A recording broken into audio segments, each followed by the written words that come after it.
السلام علیکم. آج مجھے بہت ہی امپورٹنٹ ٹاپک پہ بات کرنی ہے جو کہ یوتھ سے ریلیٹڈ ہے، برین ڈرین. جیسے ہمیں پتہ ہے کہ ہماری جو 60% یوتھ ہے وہ 30 کی ایج سے نیچے تعلق رکھتی ہے. اب اچھی بات بھی ہے یہ کہ اتنی یوتھ ہے ہمارے پاس، اور بری بات بھی ہے. بری بات ایسے ہے کہ ہمارے پاس جابز ہیں نہیں ہے. پاکستان کی اکانومی کے حالات ہمیں پتہ ہے. پاکستان میں مور دین 200 یونیورسٹیز ہیں جہاں سے ہم لاکھوں بچے گریجویٹ ہو رہے ہیں ہر سال، لیکن ان کو دینے کو جابز نہیں ہیں. اور جابز ہیں بھی ہیں تو گورنمنٹ کے پاس وہ ہائر کرنے کے لیے ان کو دینے کو سیلریز نہیں ہیں، ان کو دینے کے لیے اور بھی فیسلٹیز جو بھی ہیں کچھ بھی نہیں ہے.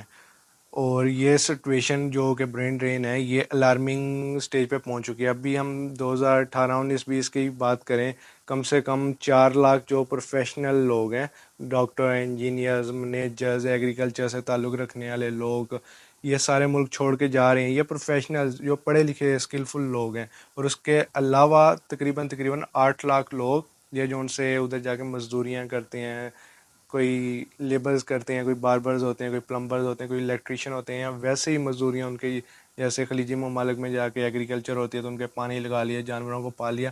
یہ لوگ ملک چھوڑ کے جا رہے ہیں. اور یہ سب سے زیادہ جو نمبر ہے انکریز، سب سے پہلے بات کر لیتے ہیں اسٹارٹ کہاں سے ہوا تھا. یہ ماشاءاللہ سے اسٹارٹ ہوا تھا ہمارا 1971 میں، جب پاکستان کے ٹکڑے ہو گئے تھے دو. اور ہمیں پتہ ہے کہ انڈسٹریز ساری ادھر تھی تو پاکستان کے لوگوں کو بے روزگاری کا سامنا کرنا پڑا تھا.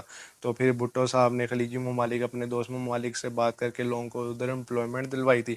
تو ہمارے لوگ ادھر جانا شروع ہو گئے تھے. تو مطلب یہ رجحان تب سے ہی تھا کہ ریمیٹنسیز ادھر آ رہی تھی، یہ وہ لوگوں کا گزر بسر ہو رہا تھا. اس کے بعد پھر ہم نے افغان ریفیوجیز جب آئے ادھر، ہم نے جب جنگ میں پنگے لیے تھے تو تب ایک بہت بڑا نمبر برین ڈرین کا پاکستان میں دیکھا گیا تھا. کیونکہ پاکستان میں دہشت گردی آ گئی تھی، بچے نے یہ کلیشنز اٹھا لی تھی. اس کے علاوہ چرس، افیم، پاکستانی حالات ایسے ہو گئے تھے، جگہ جگہ دہشت گردی تھی، مسجدوں میں دھماکے ہر جگہ.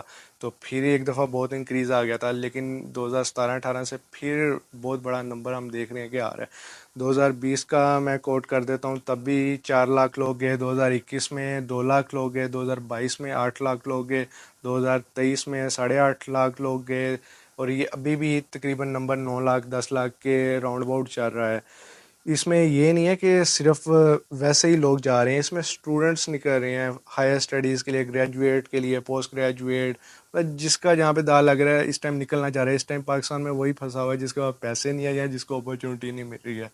یہ نمبر بہت الارمنگ اسٹیٹ پہ بڑھ چکا ہے. ابھی ہم تھوڑے سال پہلے جون سی پی ٹی آئی گورنمنٹ آئی تھی، یہ کہتے تھے کہ ہم نے جابز دینی ہے، تو 1 کروڑ نوکریوں کا وعدہ کر کے آئے تھے. ان کے دور میں جو انجینئرنگ کونسل پی سی کے چیئرمین صاحب ہیں وہ کہہ رہے ہیں ہمارے پاس جابز ہیں ہی نہیں ہے دینے کو، مطلب کوئی کام ہی نہیں ہے. مطلب کہ کوئی، انہوں نے کہتے تھے کہ سڑکیں بنانے سے قومیں ترقی نہیں کرتی ہیں. تو سڑکیں بنانے سے قومیں ترقی نہیں کرتی، انہیں کیا پتہ کہ یہ جون سی یہ آج کل ٹریڈ ہو رہی ہے سی پیک پہ، ہم 10 گھنٹے میں کراچی ہوتے ہیں، 7 گھنٹے میں لاہور ہوتے ہیں. ہم جہاں جانا چاہے، یہ امپورٹ ایکسپورٹ آسان ہو گیا، پورٹ تک پہنچنا آسان ہو گیا. جو 2-3 دنوں میں سفر ہوتا ہے تو وہ 1 دن میں ہو جاتا ہے. اس سے قومیں ترقی کرتی ہیں. انہیں کیا آئیڈیا، جو سی پیک چاہ رہا تھا اس کو رول اوور کر دیا گیا اس گورنمنٹ میں، جو کہ پاکستان میں جابز پیدا کر رہا تھا انجینئرنگس کے لیے. تو ان میں جو برین ڈرین کا شکار ہو رہے ہیں، لاکھوں انجینئر بھی پاکستان چھوڑ کے چلے گئے ہیں. اور جو سیکنڈ نمبر پہ ہیں ڈاکٹرز، وہ بھی ہزاروں کی تعداد میں پاکستان چھوڑ کے جا رہے ہیں. اتنا مطلب کروڑوں روپیہ لگا کے ڈاکٹر بنتا ہے پاکستان میں، اتنا ہائی میرٹس، اتنی اسٹڈی کر کے، اور جب وہ نکلتے ہیں 5 سال بعد پھر ایف سی پی ایس یہ وہ کر کے، جب ان کے لیے بھی جاب نہیں ہے، وہ بھی اپنا فیوچر ادھر سیف نہیں کرتے ہیں، تو کیا ریاست ہمیں دے رہی ہے.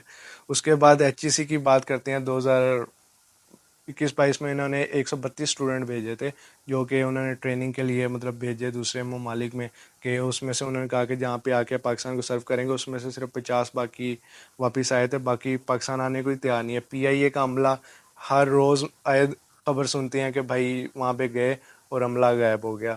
مطلب اس لیول پہ حالات آ چکے ہیں پاکستان کے، کوئی پاکستان میں رہنے کو تیار نہیں ہے. اور یہ ڈنکی کا ہم نے پچھلے سال واقعہ دیکھا، ہمارے کئی 100 پاکستانی شہید ہو گئے دوسرے ملک یورپین ممالک میں جانے کی کوشش میں، بحری جہاز، انہیں پانی نہیں مل رہا تھا.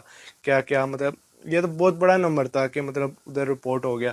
1-2 بندہ پتہ نہیں کتنے، 1-2 1-2 3-4 5-6 کر کے کہیں کتنے پاکستانی روز کوشش کر رہے ہیں ڈنکیاں لگا کے جانے کی, کتنے لوگ اپنی جان کھو رہے ہیں, کتنے لوگ پہنچ پا رہے ہیں, کتنے لوگ ادھر جا کے بھی کیا کیا سفر کر رہے ہیں.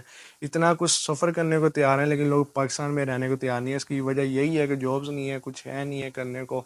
اور اس کے بعد ہم بات کر لیتے ہیں جوید عباسی صاحب نون لیگ کے ایم پی ہے. تو انہوں نے جب 2013 سے 18 میں گورنمنٹ تھی اس میں انہوں نے کہا تھا کہ ہم عربی جو سی زبان ہے اس لیے ایڈ کر رہے ہیں کہ لوگوں کو عربی آتی ہو تاکہ وہ دوسرے ممالک میں جا کے جابس کر سکیں. یعنی کہ ان کا اپنا جابس دینے کا ارادہ نہیں ہے, لوگوں پہ رلائی کر رہے ہیں کہ زبان سکھا رہے ہیں کہ اتنے جا کے آپ ہی جاب لب لو. ساڈا کام ہے کہ جو کر سکتے ہیں وہ کر رہے ہیں, زبان سکھا سکتے ہیں. تو افغان ریفیوجیز کی وجہ سے بھی بہت مطلب جب پاکستان میں آئے تھے ہمیں پتہ ہے لاکھوں کی تعداد میں آئے تھے, پھیل گئے یہ وہ, انہوں نے پاکستان کا کیا حال ہوا, ماحول بگڑا. اس میں ہمیں بہت برین ڈرین کا سامنا کرنا پڑا. اب ہمارے انوار الحق ککڑ صاحب تھے جو ایکس نگران پی ایم تھے, وہ بھی یہی کہہ رہے ہیں کہ یہ تو اچھی بات ہے, برین ڈرین ہو رہا ہے, لوگ جا رہے ہیں ریمیٹنسز بھیجیں گے. انہیں پتہ ہے کہ ادھر تو جتنے کو جاب ہے نہیں ہے. اب کل میں سن رہا تھا رانا سکندر یاد صاحب کوٹ کر رہے تھے کہ 1,16,000 ٹیچروں کی شارٹیج ہے صرف پنجاب میں, اور ان کو ہائر کیوں نہیں کیا جا رہا, سیلریز نہیں ہے. تو مطلب جابس بھی ہیں. اسی طرح ہم دوسرے ڈپارٹمنٹس میں دیکھ لیتے ہیں, نادرا, واپڈا, ادھر 4 بندوں کا کام ایک بندہ کر رہا ہے کیونکہ ان کے پاس سیلریز دینے کو نہیں ہے. تو یہ حالات ہیں پاکستان کے. اس کا اب سلوشن ہم دیکھیں تو ہم اپنے انڈیا کی طرف دیکھ لیتے ہیں. انہوں نے آئی ٹی پہ کام کیا, ٹیک پہ کام کیا. اب ادھر جو انڈیا چھوڑ کے جا چکے ہیں وہ لوگ واپس آ کے کام کرنے کو تیار ہیں. پاکستان میں بھی آئی ٹی کی طرف کام تو کیا جا رہا ہے, جیسے کہ Nawaz Sharif I T city, Arifa کریم, یہ وہ, لیکن ابھی بہت زیادہ کام کرنے کی ضرورت ہے, بہت زیادہ جوش پیدا کرنے کی ضرورت ہے. اگر اسے ہم روکنا چاہتے ہیں, اپنی اسکل فل جو یوتھ ہے اس کو یوٹیلائز کرنا چاہتے ہیں.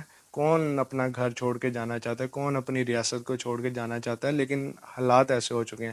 اس کو گورنمنٹ کو سیریس ہو کے دیکھنا چاہیے, جابس اپرچونیٹیز پیدا کرنی چاہیے تاکہ ہماری یوتھ جو ہے ان کو ہم اپنی ملکی ترقی کے لیے یوز کر سکیں. ایسا نہ ہو کہ یہ سارے بھاگ جائیں. تو اچھی بات ہے کہ مطلب میں جاؤں اپنی گروتھ کے لیے, اپنے آپ کو اسٹیبل کرنے کے لیے فائنینشلی ہر لحاظ سے. اچھی بات ہے میں اسکل لینے جاؤں, آگے سرو کروں یا مطلب ادھر سیٹ ہو جاؤں. ٹھیک ہے ایک حد تک ایک نمبر ہو, لیکن جب بہت بڑا نمبر ہو جائے, جیسے یہ تو جو حالات چل رہے ہیں پاکستان کے 1-2 سال میں تو یہ تو کروڑوں کو ٹچ کرنے والا ہے. تو یہ اچھا نہیں ہے, ملک کے لیے بہت الارمنگ سچویشن ہے. تو گورنمنٹ کو اس کو سیریس ہو کے دیکھنا چاہیے تاکہ پاکستان ترقی کر سکے, یوتھ کو ہم یوٹیلائز کر سکیں, اور ان کو ان کے گھر میں اپنے پیاروں کے ساتھ, اپنی فیملیز کے ساتھ رہتے ہوئے سارا کچھ اچیو کر سکیں.